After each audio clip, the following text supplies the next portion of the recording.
Hallo? Hører alle meg nå? Ja. Kjære alle sammen, velkommen til Jødisk Museum. Og velkommen til denne lanseringen av den norske utgaven av boken til Martin Krasnik, som kom på dansk rett før 2023 var omme. Arrangementet som vi har her i dag, det representerer egentlig et lite brudd med alt vi har gjort tidligere. I dette museets snart 20 år lang historie så har vi som jobber her, og alt som har blitt undervist om her, og alt som har blitt laget av utstillinger og stort sett forsket på, dreid seg om historien til den jødiske minoriteten her i Norge. Og norsk jødisk historie. Vi har faktisk aldri hatt et arrangement som toucher innom den lange konflikten i Midtøsten. Ingenting. Vi har følt den spesielt med økt sikkerhet, økt trussel, noen ganger trusler, både i 2006, 2009, 2014 og ikke minst nå. Ganske nylig har vi mottatt alvorlige trusler. Vi har væpnet politi. Det har vi noen ganger hatt på arrangementer før, men nå så har vi væpnet politi på alle museets åpningstider til vanlig. Så er det selvfølgelig mitt håp at det er en situasjon som ikke vil vedvare. Men vårt fokus er altså jødisk historie i Norge. Og 8. mars, bare for noen dager siden, så var det en liten gruppe, stort sett jødiske kvinner, som forsøkte å være en del av 8. mars-markeringen her i Oslo. Og som sikkert veldig mange vet, så ble de ringet inn av ganske pågående vakter, og også ganske aggressive motdemonstranter. Og fikk ikke delta selv om alt dette her var avklart på forhånd. Og i den mengden av skjellsord og rop som ble hørt da, så ble det også ropt «ingen sionister i våre gater». Et begrep som åpenbart folk legger veldig mye forskjellig i. Sånn sett så er denne boken her veldig aktuell. Veldig aktuell for situasjonen her i dag.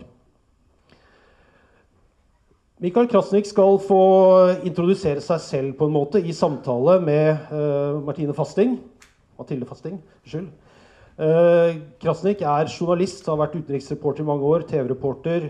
Nå er han redaktør i Viken-avisen.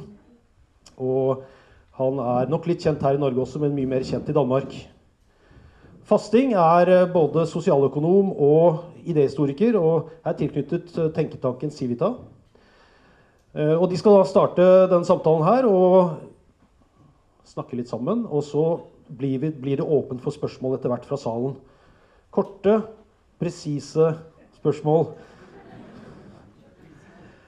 Vi er veldig mange her i dag, og det vil kanskje kjenne opp litt varmt. Vi skal lufte litt underveis, men også dere som sitter her, nærmest her, innenfor denne delen av museet.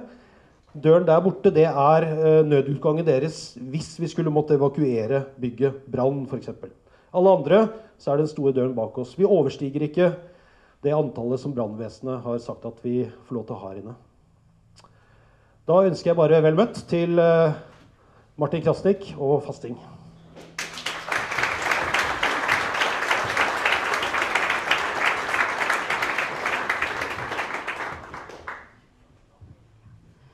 Tusen takk for denne introduksjonen.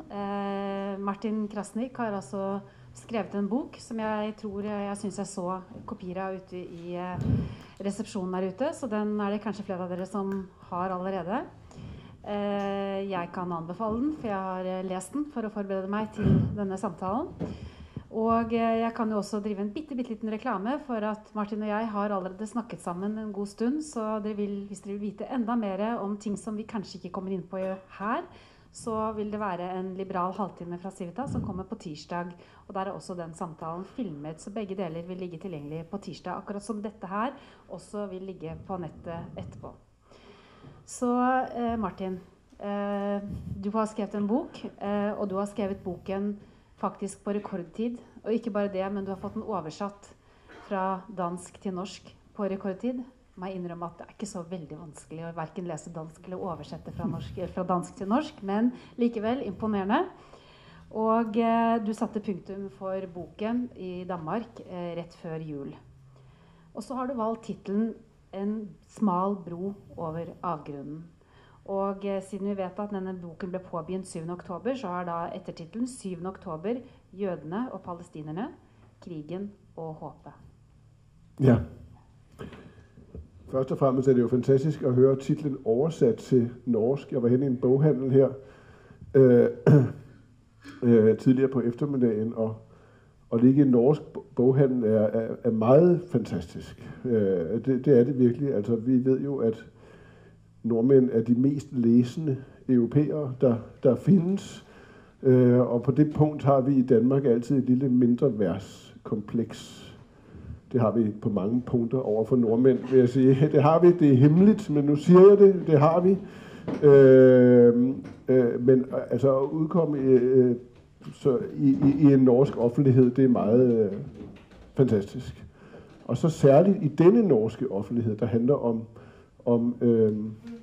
om Israel og Palæstina. Og så vil jeg sige det også, tusind tak, fordi I er her. Det er meget skønt at se. Første gang jeg er i det her hus, en gammel synagoge, hørte jeg lige, som fungerede før krigen og aldrig åbnede efter krigen. Og på den måde er det jo en del af den norske, særligt norske historie om jøder, og jo også en del af den europæiske historie. Og måske var det, der fik mig til at begynde at skrive bogen. Angrebet den 7. oktober sat på meget få timer, der i løbet af den lørdag, det foregik, nogle meget voldsomme følelser og tanker i gang, som handlede om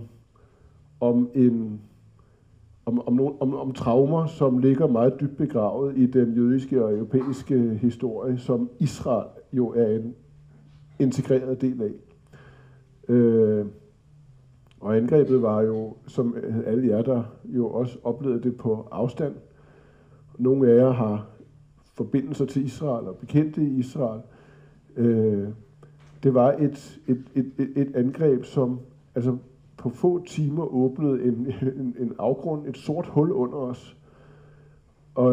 Men jo på en måde, som for mig personligt fik hele jorden til at ryste. Og det, altså at skrive den bog har været et forsøg på at få det til at give mening og samle tankerne på en måde, så det hele ikke blev fuldstændig meningsløst og sort. Og det meningstab, det gjorde jo også, det var så stort, at jeg kunne skrive bogen på ret få uger. Det var virkelig et stærkt behov. Ja. Jeg kan ta kort bare hva kapitlene dine handler om. Du skal få slippe å snakke om alle kapitlene, fordi man kan lese boken, men du skriver først og fremst selvfølgelig om morgenen den 7. oktober, og hvordan du opplevde den. Og så skriver du om en situasjon inne i en av kibbutzene, hvor en lege skriver, eller overskriften på kapitlet Nå har de funnet meg, og det et veldig sterkt utsagn sett i denne sammenhengen her, fordi denne israelske jødiske legen, hun prøvde å hjelpe sårete først, men som sagt, hun ble funnet. Så det den utvidede familien som du skriver om. Israel den faste grunnen. Og så kommer du til et kapittel som heter Det jødiske Nørrebro, og jeg synes vi skal starte der. Okay. så begynn med det kapitlet og hva du skriver om der. Og kanskje du også kan trekke noen paralleller til Norge. Dette altså en historie som begynner lenge før staten Israel ble opprettet.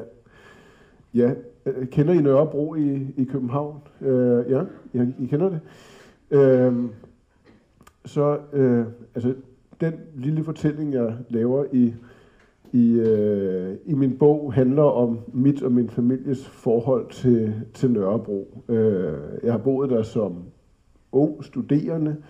Jeg har boet der igen som ikke så ung familiefar. Jeg har boet der sammen med mine børn og sammen med min hustru, og det har på mange måder været de bedste år, fordi vi føler os meget, meget tæt på Nørrebro. Og det er ikke tilfældigt. Nørrebro var engang jødisk. Nørrebro var den danske udgave, københavnske udgave af Lower East Side. Så det, man skal forestille sig, det er, at man går fra Nørreport station midt i København, og så går man nordpå, hen over Dronning Louises Bro, og så kommer man ned ad Nørrebrogade. Og hvis man spoler tiden 100 år tilbage, så skal man forestille sig, at man bevæger sig ned ad Nørrebrogade og til venstre af Blågårdsgade. I dag er lige præcis det område kernen af kombinationen af hipster, Nørrebro, progressivt, trendy, skønt og lækkert, og så muslimske radikaliserede bandeland. Dengang, når man bevægede sig ned ad Nørrebrogade og så Blågårdsgade, så trådte man ind i en jødisk miniverden, hvor alle talte jiddisch med hinanden, hvor man havde en hattebutik, en tøjbutik, man var skræddere, man var slagtere, men man omgikkes med andre jøder. Det var der, man landede, når man had made it i København som jødisk immigrant. Min oldefar kom fra Belarus lige i starten af det 19. århundrede. Allerførst ender man i noget helt forfærdeligt, meget fattigt inden omkring Kongens Have i København. Men så snart man kom til penge, så fik man en lejlighed derude på Nørrebro. Der var lidt mere lys, der var lidt mere luft, der var plads til at blive gift og få børn. Og Nørrebro på det tidspunkt var altså totalt domineret af det jødiske mindretal, som var kommet fra Østeuropa. Og de havde jo et meget klart mål i tilværelsen. Og det var at klare sig ved at blive danske så hurtigt som overhovedet muligt. Uddanne sig, lære dansk, tage nogle sådan grundlæggende danske værdier på sig. Det var driften i hele den, i min familie, ligesom det var overalt i det område. Det samme galt jo jødiske flygtningefamilier, der kom til Lower East Side, eller som kom til Paris, eller kom til London, eller også nogen, der kom til Oslo. Der var et ønske om at blive dansk. Ligesom der var blandt jødiske emigrantfamilier op gennem alle århundrederne, uanset hvor de kom fra, et ønske om at blive anerkendt og accepteret som europæere, som tyskere, som franskmænd, som østrigere. Det ønske var brændende stærkt, at man ved at blive europæer kunne udfri sig fra sin skæbne og historie som undertrykt og som udgrænset fra antisemitismen, men også fra sig selv, fra sin egen religion og sin egen jiddische kultur, og blive til noget andet, blive til europæere. Hvis man tog til Wien i slutningen af 1800-tallet, eller Berlin i 20'erne, så var det jødiske islet og den jødiske energi så stærk, og den var drevet af lige præcis det her ønske om, skal vi kalde det, anerkendelse. Om at blive en del af Europa. Og det gik altså igennem Nørrebro i København. Men så spoler tiden frem til i dag, og jeg er på Nørrebro i København, så er der meget få jøder tilbage. Mine oldeforældre rejste, så snart det gik endnu bedre, så flyttede man længere ud på Nørrebro, og så flyttede man ud, og så fik man en villa, og sådan som den integrationshistorie jo altid har været. Nu er Nørrebro så jo altså hjemstavn for de nye skvulp fra den globale udvikling. Nu er det flygtninge og immigration fra muslimske lande. Og hvis man går ned ad Nørrebrogade i dag og går ned ad Blågårdsgade i dag, så er der palæstinensiske flag alle vejen. Der er Free Palestine, og der er ikke hver dag, men ugentlige demonstrationer, der bevæger sig ned igennem Nørrebrogade med altså meget klart budskab. Jeg gik forbi min egen gamle opgang her forleden dag. Der stod et sådan der er sådan en tøjbutik med muslimske tørklæder og så videre, og så stod der foran sådan en mannequin, hedder det, en mannequin-dukke, altså i fyldt sådan palæstinensisk demonstrations guerilla-gear, altså et palæstinensisk flag, en palæstina-tørklæde viklet om hovedet, og så videre. Så det har simpelthen forandret sig på en måde, som er meget, meget markant. Men man skal huske, hvad det var engang, nemlig det jødiske København. En del av det du har sagt nå er jo selvfølgelig, som du også sier, en felles historie for mange byer i Europa før krigen. Så jeg tenkte vi kan først snakke litt grann om den endringen som har skjedd. For i dag så da Nørrebro ikke en jødisk bydel på noen måte. Og du fortalte også at du hadde, jeg synes det var veldig tøft, du sa også at du ikke ville gjort det i dag, men du hadde gått gjennom Nørrebro. Fortell, hva var du hadde på deg da? Ja, altså det en del år siden, hvor der var en diskussion om, hvorvidt man kunne tage en kippa, en kalot på og bevæge sig fra Nørreport station og hele vejen ned gennem Nørrebrogade og ned til Nørrebro station. Og jeg tænkte, jeg er jo sådan en gammel Nørrebro-guy, og jeg tænkte, jeg må være den rigtige til at prøve det, og jeg fandt min fars gamle grønne kalot, og så tog jeg den på, og så gik jeg afsted sådan en eftermiddag. Og jeg vil sige, at det kunne godt lade sig gøre der. Jeg fik på et tidspunkt en skuldertakling, sådan af en fyr, der gik forbi mig, og mange kiggede meget forundret på mig. Da jeg kom længere ind gennem Nørrebro, blev jeg begyndt at blive mødt af tilråb for folk, der råbte noget med Israel og okkupation og zionist og så videre. Men jeg nåede helt frem, og jeg kunne i hvert fald konstatere, at det kunne man godt, men det var ikke behageligt. I dag vil jeg absolut ikke gå rundt med en kalot der. Det ville være alt for risikabelt.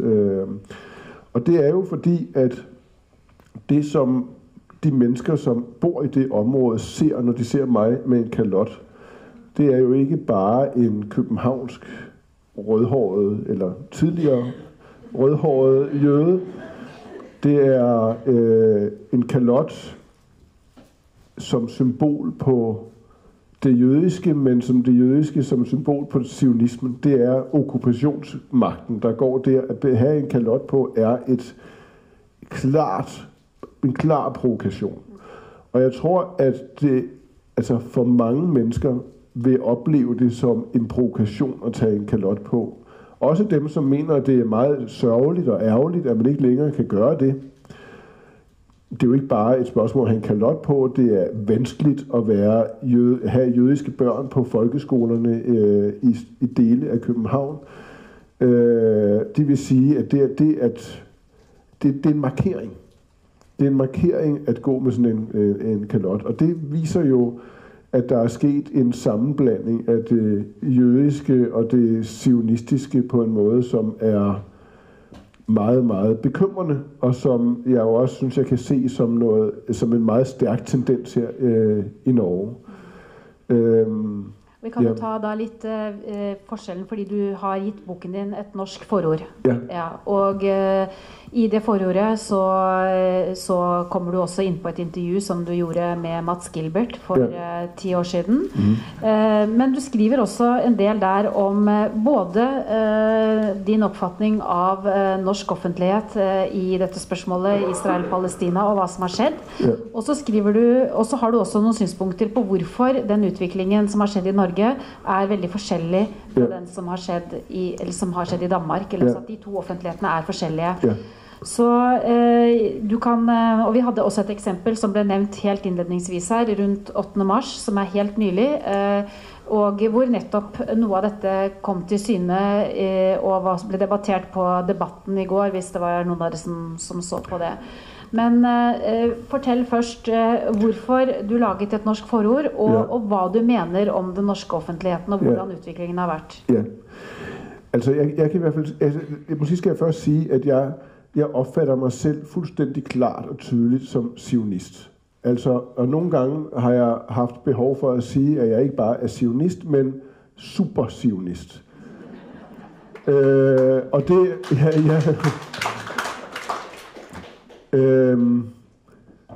og for 10 år siden, der var diskussionen meget voldsom omkring Gaza-krigen, hvor jeg stiftede bekendtskab med Mads Gilbert første gang i et interview, jeg lavede med ham. Og der sagde jeg på et tidspunkt, at der er så stort pres på Israel i dag, og så lidt forståelse for, hvad zionismen egentlig er, at det er nødvendigt at kalde sig superzionist. Og i dag, 10 år efter, vil jeg sige, at det går jeg ikke rundt og kalder mig bare sådan nonchalant. Altså, jeg opfatter det her som en relativt venligsindet gruppe mennesker, der sidder her i lokalet, så derfor kan jeg sige det, men altså langt de fleste, også i Danmark, vil opfatte det som en stor provokation at kalde sig ikke bare zionist, men superzionist. Og det viser jo, hvordan debatten, offentligheden har rykket så meget markant. Her i Norge, der er det i hvert fald helt åbenlyst, at zionisme ikke bliver opfattet overhovedet som et neutralt udtryk længere. Og det kan man jo se ved at man jo nærmest for overhovedet og som adgangskort til debatten i store dele af offentligheden. Det handler om uddannelsesinstitutionerne, universiteterne, de kulturskabende institutioner, museer osv. Her er det nødvendigt at afsværge sig zionismen for overhovedet at få adgang til diskussionen.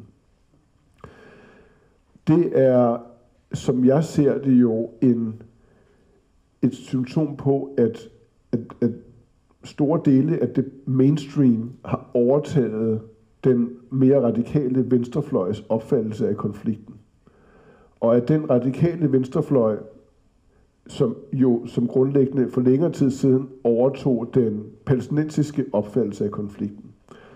Og derfor så er den bevægelse jo udtryk for en meget ensidig holdning, syn, læsning, analyse af konflikten. Altså, jeg ved ikke, om det er et svar på spørgsmålet, men jeg har lyst til at sige, altså, hvad var det, der skete for mine forældre, bedsteforældre og de tidligere generationer af jøder i Oslo og i København og i Berlin og i Paris og i Wien? De følte, at de var landet som europæere. De havde på en måde nået en form for perfektion af den jødiske historie. En integration, eller måske de var blevet eleveret til at blive noget andet end jøder. Og når Theodor Herzl overhovedet besluttede sig for, erkendte, at nu duede det her ikke længere. Den udfrielse, som mange europæiske jøder så med den integration og den opblomstring af det jødiske liv, man erfarede i 1800-tallet og begyndelsen af det 19. århundrede, det var i virkeligheden en endestation. Altså Herzl, han var en perfekt europæer. Han var inkarnationen af wienerjøden. Han var journalist. Han var intellektuel. Han var europæer, før han var noget som helst andet. Han var først og fremmest jo ikke religiøs jøde med fantasi om at vende tilbage til et snavset Palæstina, hvor folk gik rundt med deres toreruller og kalotter og ørekrøller. Han var europæer. Stefan Zweig skrev sin store fortælling om Europa i de år, og på et tidspunkt så møder han Theodor Herzl og bliver slået af beundring over det her fantastiske menneske. Jøde, men jo først og fremmest europæer med stort skæg. Han ligner sådan en sekulær rabbinertype, ikke? Altså det her store firkantede skæg, en slags konge, men som gik rundt fra palads til palads i Europa, hvor kulturinstitutioner var befolket af jøder, aviserne, kunstmuseerne, gallerierne, koncertsalene af jøder, som både producerede og så og betalte for den her europæiske kultur. Og Theodor Herzl, han var helt i fortroppen for dem. Og han erfarede jo først ved at kigge på pogromerne i Østeuropa, som fik mine oldeforældre til at flygte til København, og ved at se på den antisemitisme, der blomstrede op i Frankrig, i Østrig og i Tyskland, til at erkende, det går ikke det her. Vi er europæere, men europæerne ønsker os ikke. Deraf kom jo zionismen. Et nødværge, en historisk falliterklæring, basically. Altså zionismen var en jødisk falliterklæring. En vej ud af den europæiske historie, som ellers kun vil føre til undergang. Så når man bliver bedt om at afsværge sig zionismen, når man træder ind i en 8. marts demonstration i Oslo her i sidste uge, så bliver man jo samtidig bedt om at afsværge sig hele den jødisk-europæiske erfaring.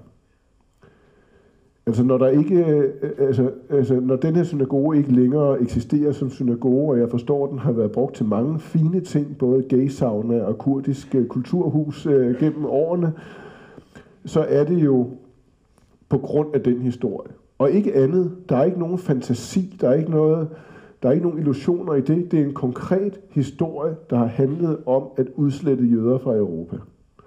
Derfor opstod zionismen, og ikke nogen andre fantasifulde grunde, der handlede om at undertrykke brune, eller etablere en form for vestlig kolonimagt i Palæstina. Og den fortælling er ved at forsvinde fra den europæiske offentlighed. På meget forskellige måder. I Danmark er situationen en anden end i Norge. Nu når vi frem til svaret på det spørgsmål. Hvad er den vigtigste forskel? Hvorfor fanden, er der så lidt interesse i den norske offentlighed for sammenhængen mellem angrebet den 7. oktober og det faktum, at den her synagoge ikke længere eksisterer?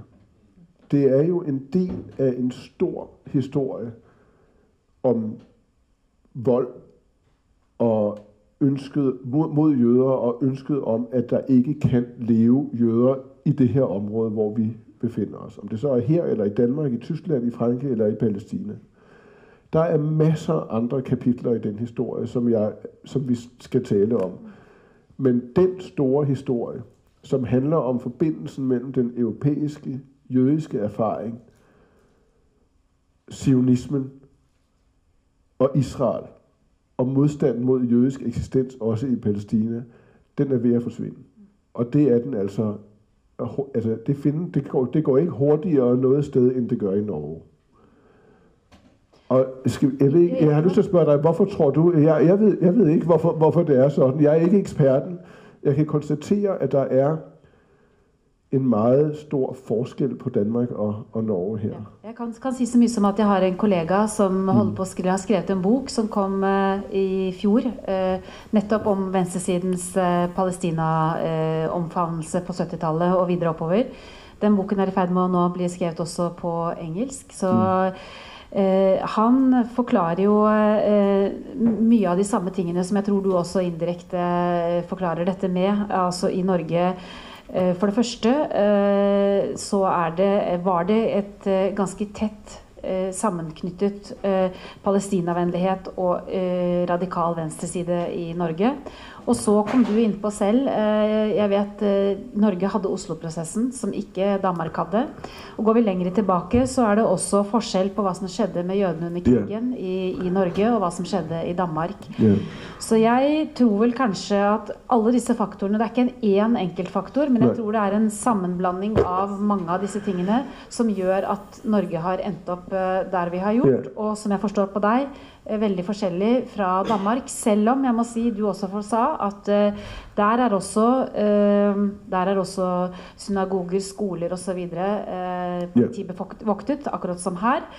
Og samtidig så startet du historien din med Nørrebro, hvor man både i Danmark og i Norge har i dag en mye større muslimsk befolkning enn man hadde på 70-tallet for eksempel, og at det også betyr noen ting i dette. Og akkurat det siste her kunne du kanskje kommentere litt mer. Hva betyr større muslimske befolkninger da, hvis vi holder oss til Norge og Danmark, for situasjonen for jøder? Altså helt konkret betyder det jo, at der skal stå politi foran her i dag, og foran den jødiske skole i København. Jeg hørte forleden dag, at når svenske jøder begraver familiemedlemmer på gravpladsen i Göteborg, er der politibeskyttelse, altså på en gravplads. Det skyldes jo konkret en trussel fra palæstinensiske terrorister. Altså det er jo heller ikke en illusion eller en fantasi. Det findes, det ved vi, det er sket, også i København. Så det er det ene. Det andet er, at der altså sker en interessant, fascinerende og bekymrende alliance mellem den palæstinensiske opfattelse af zionismen, situationen i Mellemøsten, og så venstrefløjen. I bogen kalder jeg det sådan, nærmest en assimilering af opfattelsen. Og det har vi været inde på. Det handler grundlæggende om, at fortællingen om Israel som okkupationsmagt var indtil for nogle år siden meget fast etableret et sted. Den begyndte den historie i 1967. Sådan opfattede altså størstedelen af den vestlige offentlighed den historie. Det har rykket sig tilbage i tiden, så det er nu ikke 67, det er nu 48 okkupationen startede. For mange er det faktisk tidligere, det var der overhovedet ankom jøder til Palæstina. Og det er jo fordi, at den historie, som har eksisteret for mange palæstinenser, og det forstår jeg godt, det er en 100 år lang historie om palæstinensisk lidelse og tab. Jeg forstår godt, at araber i landsbyerne i Palæstina ikke synes, det var vidunderligt, at der pludselig kom jøder ind og begyndte at bygge og regere og etablere osv. Selvfølgelig var der naturlig modstand mod det. Men den vestlige venstrefløj har overtaget den historie. Så nu taler vi altså om 75 års okkupation. Og det er nærmest blevet til et etableret faktum. Og det er jo der, antizionismen træder ind som den gennemgående parole. Men det man skal huske, det er, at vestlige, jøder her i landet, jøder i Europa, jøder i Amerika, har jo en særlig forståelse for verden i deres hoveder, der gør dem grundlæggende til meget liberale. Altså, det jødiske Amerika var jo sammen med det progressive, liberale Amerika, kernealliancen i at opbygge en helt særlig forståelse for, hvordan et vestligt samfund ideelt skal bygges. Der er lige nu en meget spændende artikel om det i The Atlantic, der er skrevet af Franklin Foer. Og jeg tror, overskriften er noget i retning af The End of the Golden Age. Og det er The Golden Age of American Judaism, som jo opstår i takt med, hvordan det moderne Amerika opstår.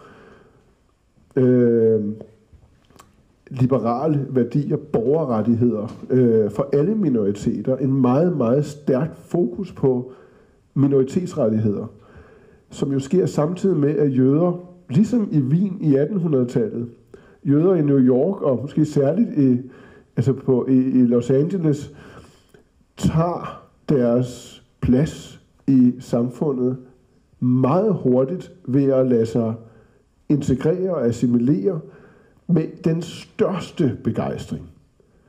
Ved at blive amerikanere først og fremmest, og blive udtryk for den populærkultur, som jo ikke bare populærkultur, akademia, retsvæsen, alle vegne indtog jøder jo den plads i Amerika, som symboliserede det nye, det frie, det pluralistiske, det tolerante, det liberale Amerika.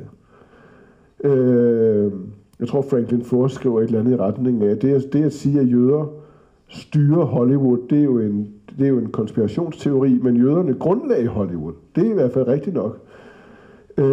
Altså fra at Columbia University havde 0 jøder, fordi man ikke ønskede jøder, og blev nødt til at bygge et college ude i Brooklyn, eller hvor man gjorde det for at kunne optage de her begavede unge mennesker. På få årtier så var der pludselig 40% af Columbia Universitys studerende jøder.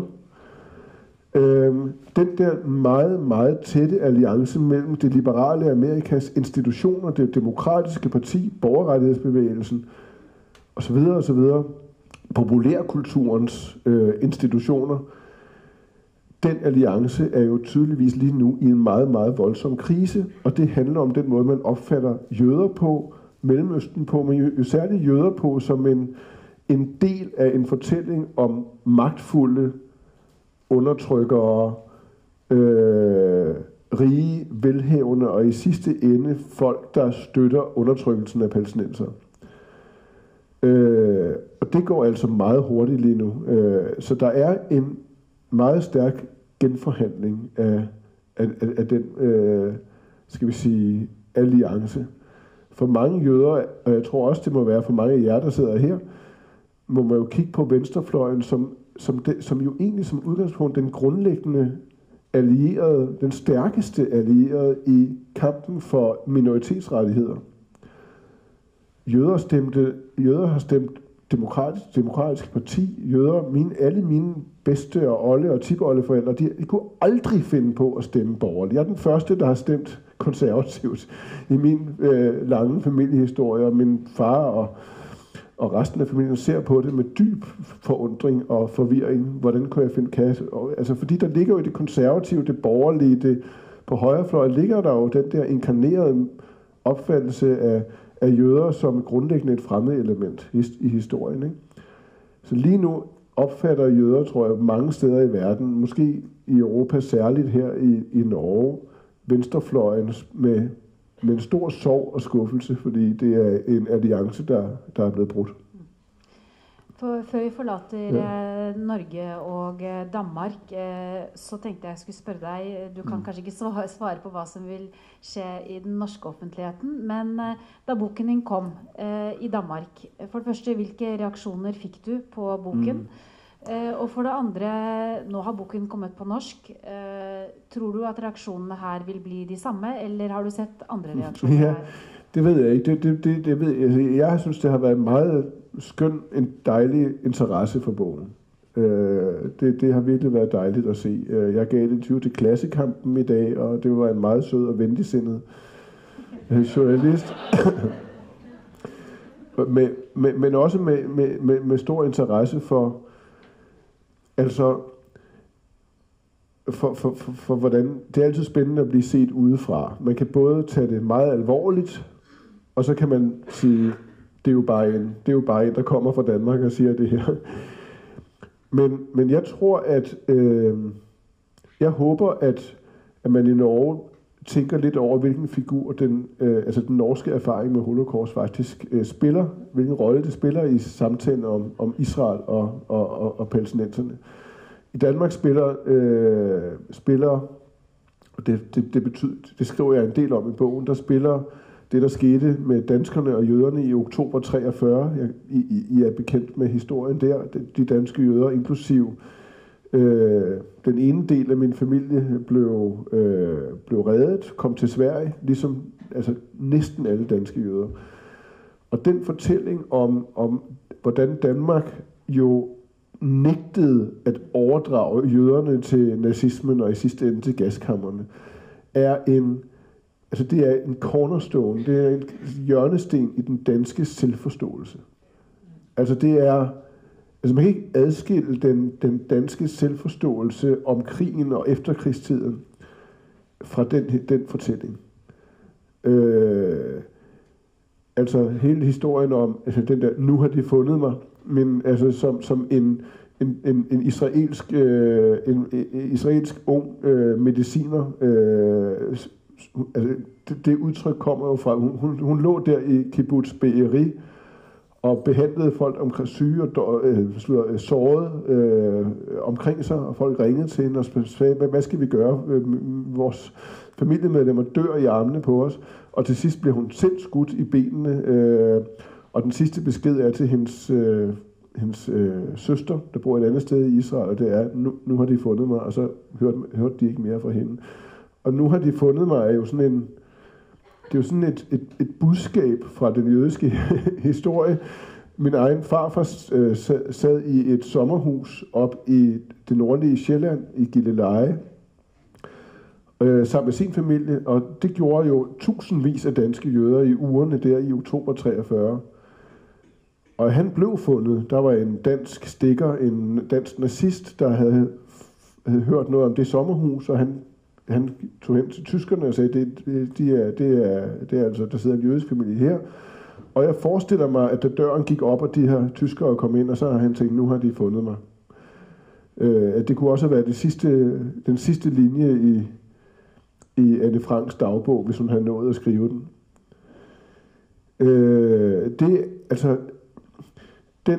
Den danske fortælling var for langt de fleste jøder, danske jøder, at de fandt os ikke. Vi slap væk. Og den fortælling er fuldstændig klart fuldstændig inkarneret i den måde, vi taler om den 7. oktober. I efteråret, efter oktober, var der jo mindehøjtideligheder inde i synagogen, foran synagogen, og de mindehøjtideligheder flød sammen med mindehøjtideligheder for Holocaust, for krystalnatten i november, for Auschwitz-dagen her i slutningen af januar. Det blev opfattet som en del af en samlet historie.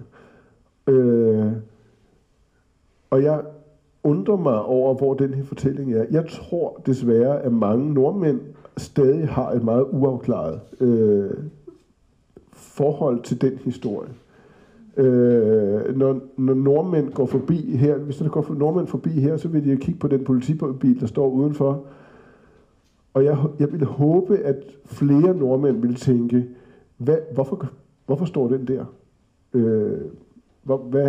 Hvad skyldes det? Det er jo konkret. Der står en politibil derude, fordi vi sidder herinde, og fordi der muligvis kan sidde andre mennesker rundt omkring i Norge og planlægge angreb på jødiske institutioner. Det er et faktum, det findes, det eksisterer.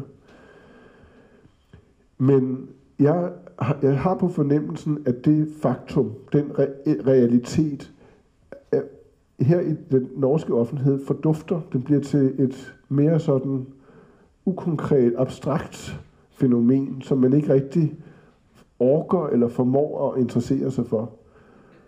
Og det gør det jo derfor meget nemmere at se på den palæstinensisk-israelske konflikt som en ensidig historie om jødisk, zionistisk undertrykkelse og vold mod palæstinensere. Hvis vi ser på den kritikken, som du har fått i Danmark, så er en av tingene som kommer opp, at du forsvarer fortsatt krig. Og at du ikke så noen vei utenom. Og du nevnte for meg i den samtalen som vi har hatt, at det gjør du fremdeles. Og så har vi snakket litt om hvordan du ser på det som foregår i Israel i dag. Og i boken din så har du noen kapitler mot slutten som både handler om israelsk politikk, som handler om Gaza og palestinsk forhold. Og du har et kapittel som handler om israelsk selvoppgjør. Så kanskje vi skal ta nå, før vi slipper til salen, og høre litt hva du tenker om det. Fordi det er klart at alt dette kommer jo inn i en stor fortelling, og i norsk offentlighet så er det stort sett bare drapstall og bilder fra Gaza. Og du sa til meg at i israelske aviser så omtales ikke dette nesten i det hele tatt. Nej, det gør det ikke. Altså den konflikt, som vi ser nu, er jo en sådan historisk kamp om offer og bødel. Hedder det bødel på norsk? Ja. For det er to perspektiver, som man ikke kan forene.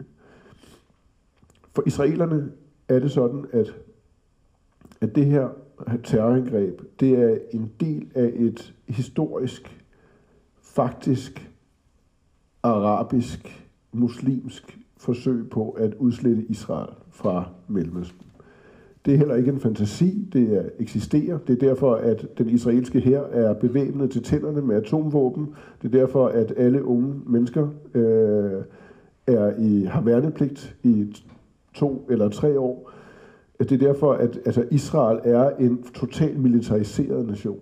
Det lå jo ikke i zionismen, at man ønskede det.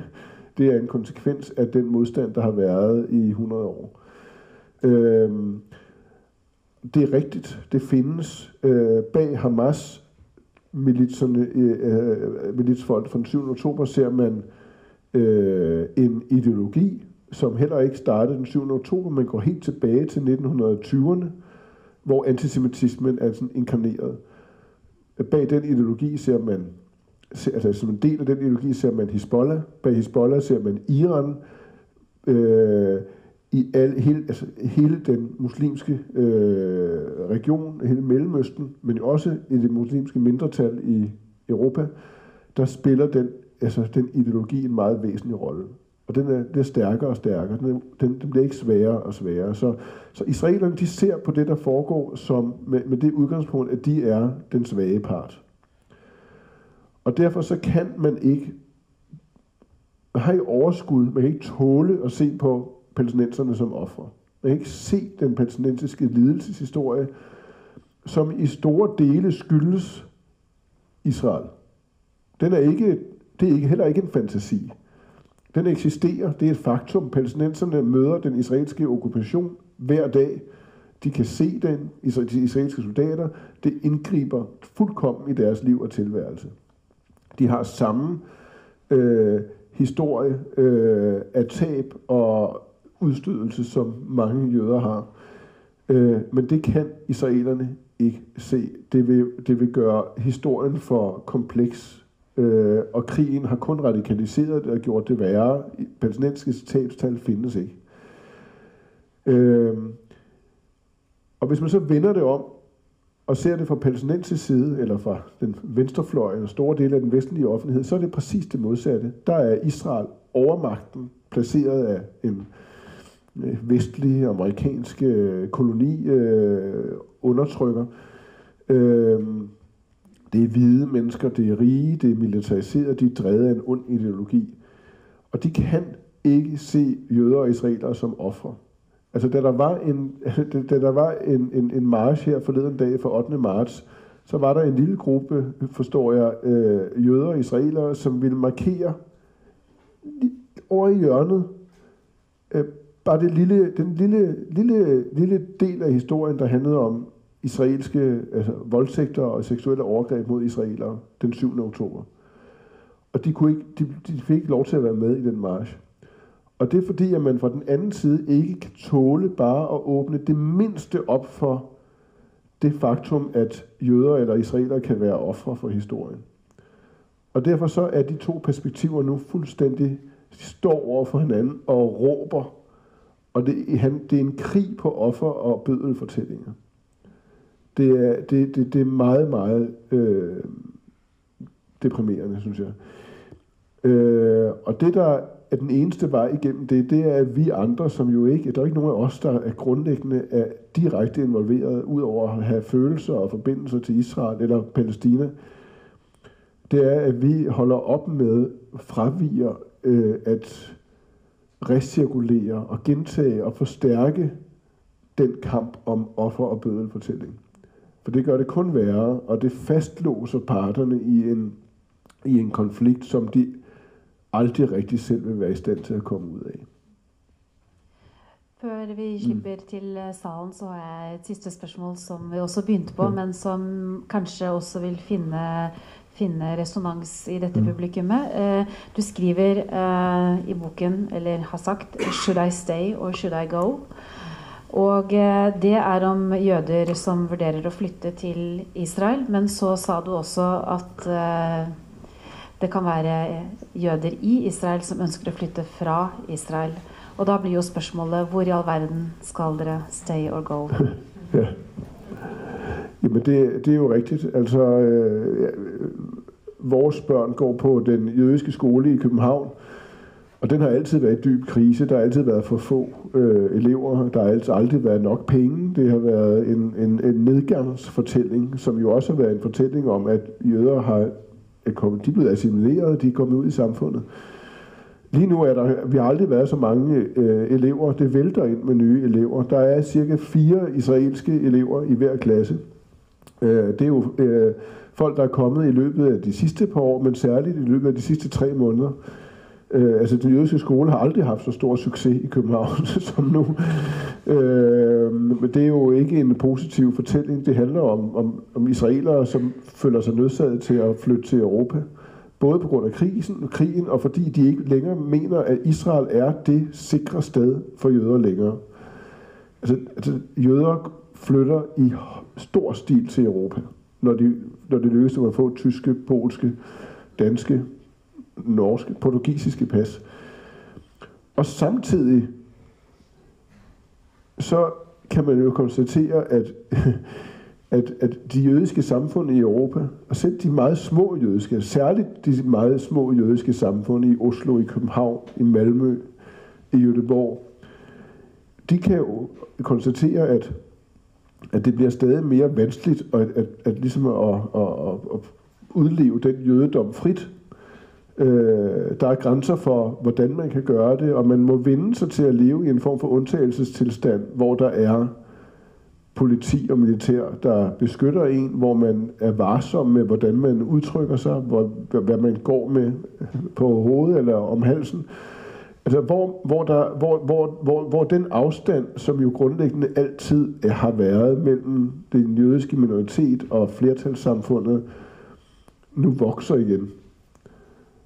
Og når den vokser, så sker der jo det, at man, og det er et jødisk instinkt, at man spørger sig selv, should I stay or should I go? Og hvis man både taler om det, spørger sig selv om det i Israel, og spørger sig selv om det i jødiske samfund i Europa, så burde man jo i offentligheden blandt flertallene sige, okay, hvordan kan det være, at der bliver stillet de spørgsmål nu igen? Hvad svarer du da? Jeg har ikke lyst til at tage nogen steder hen. Jeg vil helst bo i København. Jeg er altså så dansk, som man kan være.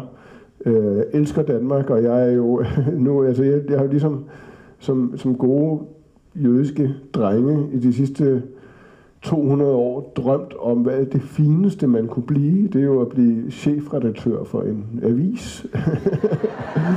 Og det er blevet på den måde af integrationshistorien fuldbragt. Altså mit forbillede er jo Georg Brandes, som var altså en stor dansk fritænker. I må have hørt navnet i hvert fald, Georg Brandes. Hans bror grundlagde Politikken. Altså Georg Brandes,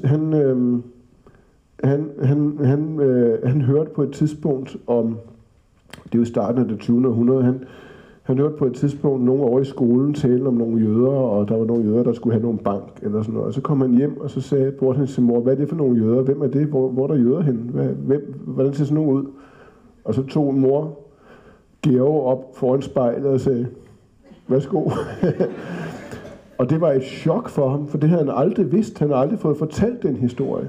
Og Georg Brandes, han var jo opfattet sig jo selv som dansk. Altså det jødiske var noget fremmed og enten ligegyldigt eller ligefrem noget påtrængende. Noget fra fortiden, man ville kaste af sig. Men selv han måtte jo på et tidspunkt sige, okay, der er nok ikke nogen vej udenom. Det er ikke mig selv, der definerer, om jeg er jøde eller ej. Det er nogen andre. Ja. Vi får åpne nå for nogle spørgsmål fra salen. Jeg regner med, at vi har cirka et kvarter omtrent. Så du får styre, Martin får svare som han vil her, men da giver jeg mikrofonen til dig, og så kan du ta den rundt. Tak skal du ha. Korte, præcise spørgsmål til Martin. Martin? Ja, det er Martin. Hej, Rolf Kirchner heter jeg. Jeg har også barnebarn i Karolineskolen og kender Nørrebro godt. Du er i det osloske Nørrebro nu. Ja, godt. Jeg føler mig også godt tilpas. Fint. Dejligt. Ja, dejligt. Ja, men du er pressemann. Jeg har læst intervjuene med deg i Morgenbladet. Dere snakket ikke så mye om hvilken stilling den norske regjering har tatt til det aktuelle problemet, men de er jo meget involvert i fredsprosessen, la oss kalle det det. Har du som medieperson noen råd å gi til oss som ikke klarer å komme inn i media i Norge på grunn av den herskende situasjonen, både fra regjering, statlig, by, media og så videre? Har du noen gode råd?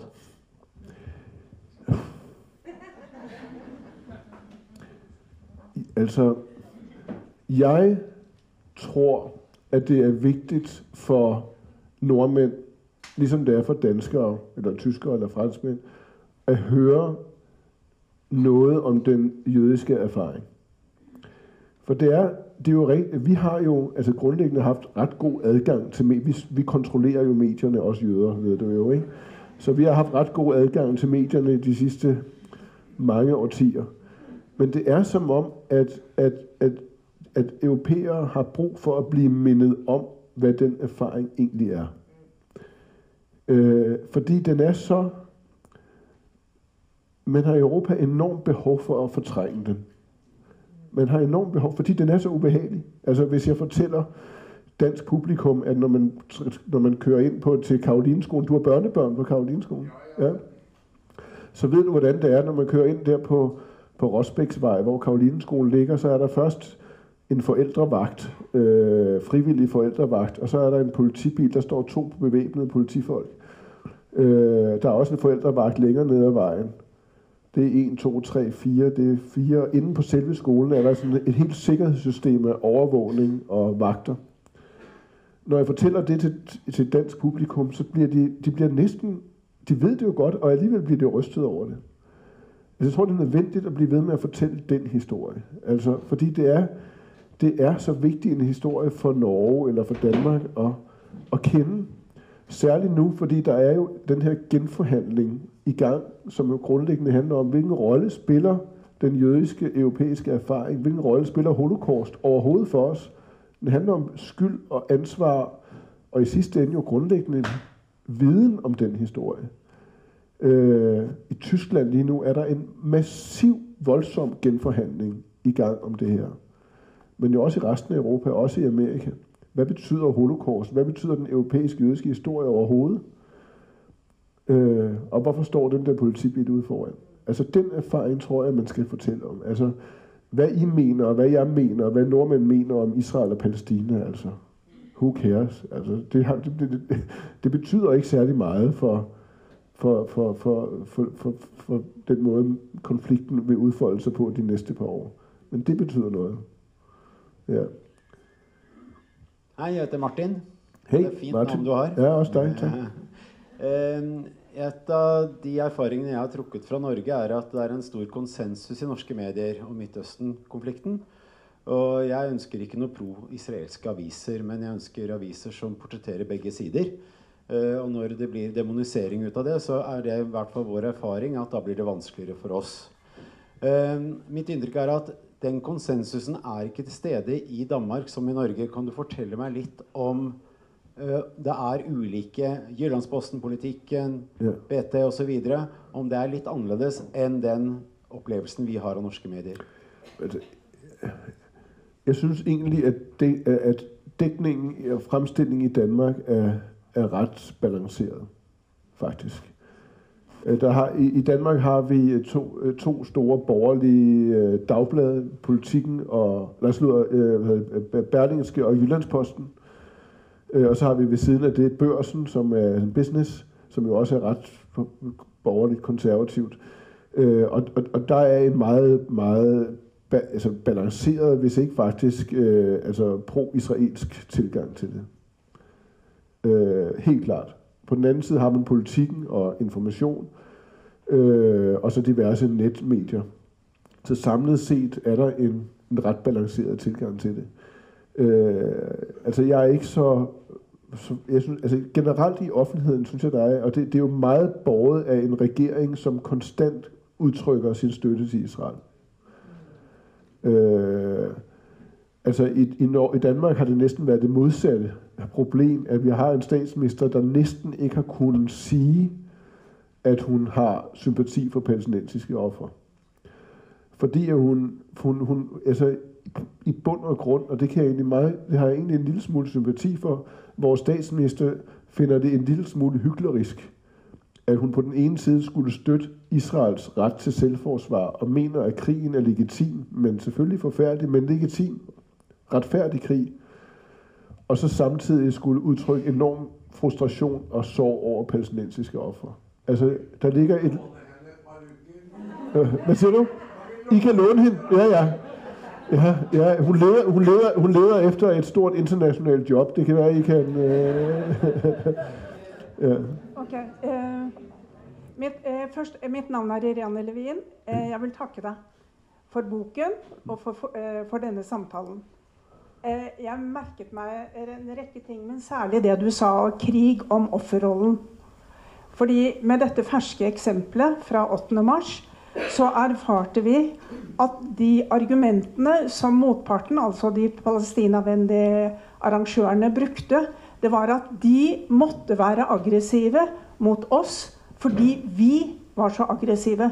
Slik at det var ikke på grunn av dem, men på grunn av oss, at de måtte avvise oss og få oss til å fjerne oss fra hele demonstrasjonen. Og for meg så blir det som å høre min gamle mormor si, de Juden sin skyldig. Hvordan enn du vender på det og snur på det, så blir jødene sittende igjen med skylden. Og det er jo en variant av det du snakker om med krigen om offerrollene. Ja. Er du enig? Jeg er enig. Fint. Jeg er helt enig. Ja.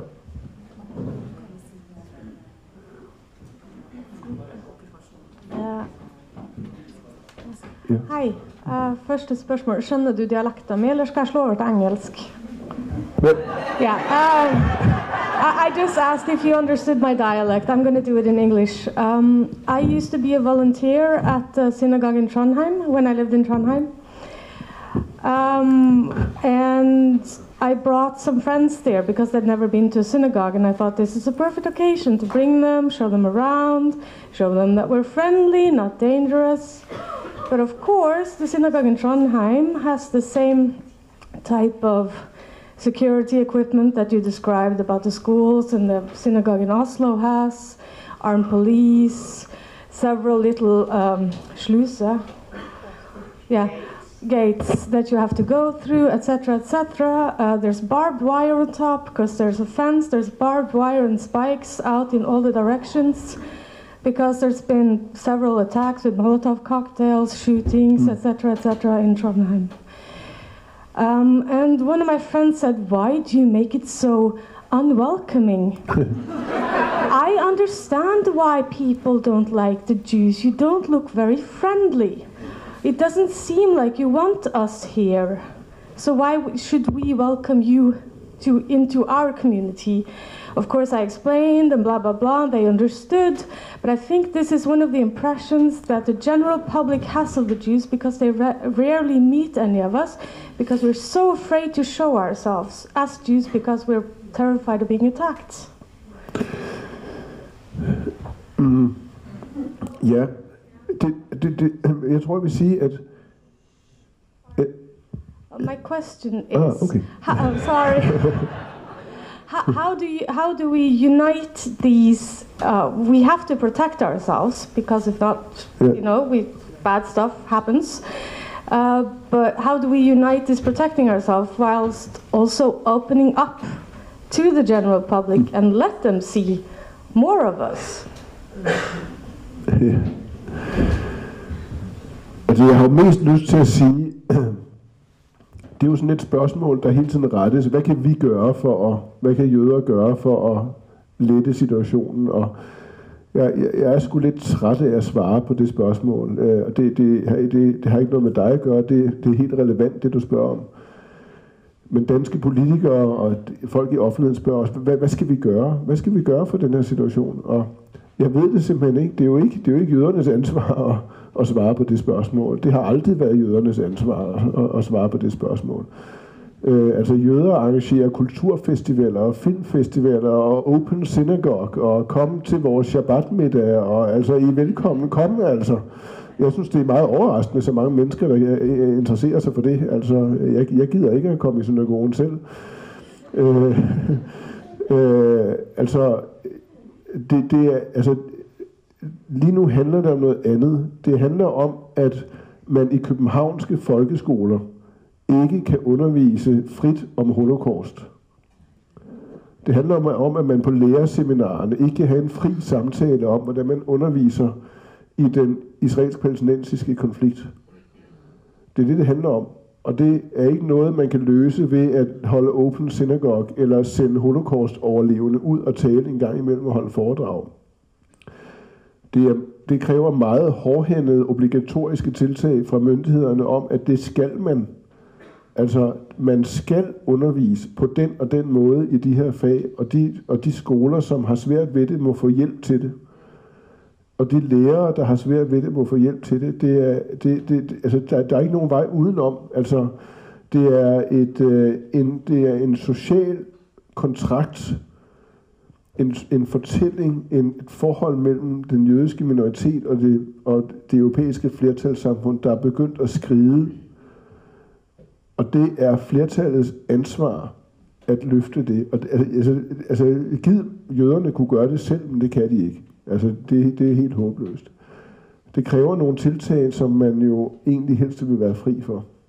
Og som møder stor modstand også blandt lærernes organisationer og store dele af offentligheden, at staten skal ikke komme og indføre obligatoriske tiltag i den retning. Men det tror jeg altså er nødvendigt. Ja.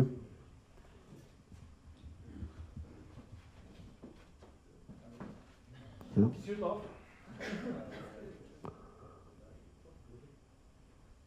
Mitt navn er Ole Kristian. Hallo. Hei. Jeg er teolog, og min samboer, Birgit Rimstad, hadde villet vært her. Hun har gitt ut en bok om akkurat disse tingene, de som rømte til Sverige. Men hun er i Molde sammen med Sissel Levin, og holder foredrag, eller har visninger, som de kaller det, og har nå hatt bortimot 170 slike forestillinger i videregående skole i Norge, Vestland og andre steder, og møtt over 12.000 ungdommer i videregående skole i Norge og snakker akkurat om dette. Forteller om hun som nå døde, 109 år gammel, Sissel Levin, og en annen som også døde etter hvert. Og så er da Birgit Rimstad, som er historiker her, og forteller og trekker historiske linjer. Men mitt spørsmål er, når jeg møtte henne, så stilte jeg meg som teolog og kristen, hva har kirken med dette å gjøre? Og jeg begynte å gå tilbake, og jeg gikk tilbake i kirkehistorien, og jeg har brukt mye tid på Paulus, så han kan jeg, for å være litt ubeskjeden. Og mitt svar, men jeg vet ikke om du er enig i det, jeg har lært meg hebraisk og kan lese og se jøder med Bibelens øyne. Med Bibelens øyne. Og der, for vi tror, vi teologer, vi kan litt hebraisk. Ja, vi har greie på jøder. Men det har vi ikke. Nå har jeg sittet i nærheten av deg. Jeg har møtt mange, blitt venner med mange. Og blitt veldig glad i jøder.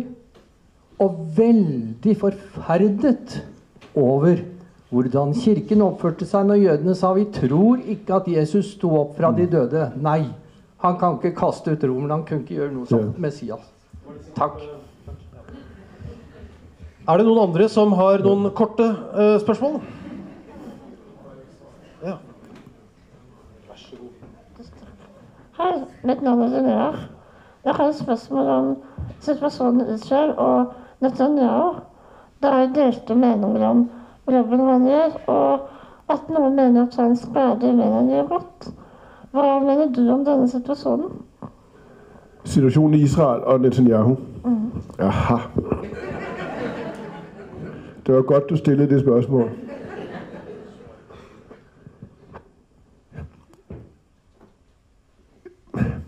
Benjamin Netanyahu er... Jeg hader Benjamin Netanyahu. Men jeg finder, ligesom 99% af alle israelere, at han er Israel. Og nu skal man tage det roligt med det, jeg siger nu, og vente til jeg er færdig med at sige det. Den israelske regering fører en retfærdig krig mod Hamas. Der kommer mere efter det. Bare det at sige det er meget vanskeligt. Jeg begynder at få det varmt. Jeg håber ikke, at der er for mange i offentligheden, der lytter til det, og det bliver afbrudt ting, hvis det bare var det, der kom ud på Instagram. Så ville jeg ikke kunne komme sikkert hjem. Jeg mener, at Israel fører en retfærdig krig mod Hamas. Israel kan ikke acceptere sådan et neutralt politisk ord. Israel kan ikke leve side om side med et palæstinensisk område, Gaza, under Hamas kontrol. Det kan ikke fungere. Altså, det vil betyde, at dele af Israel vil være ubeboelige simpelthen. Det er umuligt. Så Israel fører en retfærdig krig om at fjerne Hamas. Men det kan Israel ikke, med mindre at den krig allerede nu bliver ledsaget af en proces, der fører til en palæstinensisk stat. Uden den proces, så vil krigen ikke slutte. Ligesom den her krig ikke er slut endnu. Den her krig er et kapitel i en 100 år lang krig. Så vil den palæstinensiske modstandskamp fortsætte, og store dele af den vil også være legitim. Jeg taler ikke om terrorangrebet som legitim, men store dele af den palæstinensiske modstandskamp vil være legitim og retfærdig. Og Benjamin Netanyahu og den regering, der sidder der nu, er ikke interesseret i, at den krig slutter. Benjamin Netanyahu er det ikke, fordi at han i det øjeblik, den gør det, og en politisk proces starter, vil være færdig. Regeringen vil falde fuldstændig sammen som en palæstinensisk beboelsesejendom, styrte i grus, og alle i den, inklusiv Netanyahu, vil være færdige. Og han vil sandsynligvis ende i en juridisk proces, der kan sende ham i fængsel. Så for ham skal den krig aldrig slutte. For hans alliance i regeringen er der er to. Der er de ultraortodokse. De er udelukkende interesserede i, at Israel udvikler sig. De er interesserede i at blive ved med at få penge fra staten til at udvide deres, havde jeg sagt, koranskoler, talmudskoler, og til at udvide de strukturer i Israel, der til sidst vil blive til en eller anden form for jødisk teokrati med jødisk overherredømme. Og på den anden side, bosætterbevægelsen, etnonationalisterne, altså den del af zionismen, som altid har eksisteret, som drømmer om jødisk kontrol over hele det gamle Palæstina. De ønsker selvfølgelig heller ikke krigen sluttet. De ønsker aldrig, at der skal etableres grænser. De skal flyde, og bosætterne skal udbygges og udbygges. Og den alliance må falde, og det kommer den til, så snart den proces starter, og det kommer den også til. Men det store spørgsmål handler ikke om Netanyahu. Det handler om resten af israelerne. Det handler om Benny Gantz, der lige har været i Washington, hædret som vores redningsmand. Den handler om centrum venstre Israel, som i 25 år ikke har svaret på spørgsmålet om, hvad gør vi med vores forhold til palæstinenserne? Hvor skal Israels grænser egentlig overhovedet gå? Det er et spørgsmål, som man ikke har interesseret sig for i en generation næsten. Og bag hele det centrum venstre ligger jo altså israelerne, som lige nu er helt radikaliseret i hovedet af sorg og frustration og traumatiseret af det terrorangreb. Men de bliver nødt til at stille sig selv det spørgsmål og svare på det. Fordi det handler, nu slutter vi, hvor vi startede med zionismen, det handler om, hvilken zionisme det egentlig er, Israel skal være resultatet af. Er det en stat, er det en jødisk stat, hvor det er det afgørende? Den jødiske stat, hvor det religiøse, det jødiske overherredømme og kontrol er endemålet? Eller er det en stat for jøder, som ikke har kunne være andre steder? De har ikke kunne være i Europa, de har ikke kunne være i Mellemøsten. De er endt i Israel. Altså en stat for jøder og alle mulige andre. Men en demokratisk stat, som selv Theodor Herzl vil kunne se sig selv i, og som på en eller anden måde passer med den vision, som han fik der i slutningen af 1800-tallet. Det spørgsmål, det valg har israelerne endnu ikke truffet, og der bliver ikke fred før det gør det. Ja.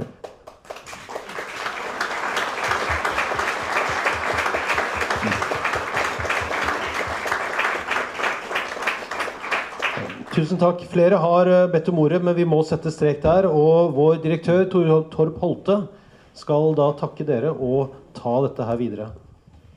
Jeg skal takke dere ved å virkelig takke for en veldig solid samtale som gikk dypt. Godt. Ja, den gjorde. Men bare for å si det sånn, boken vil jeg si går enda dypere.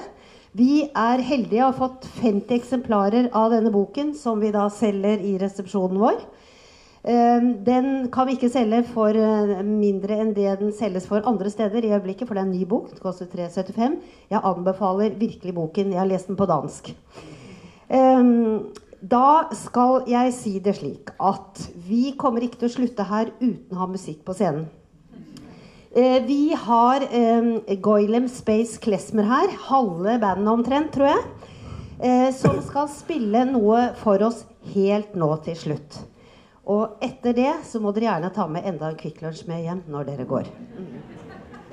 Så takk. Skal vi se sånn? Okay.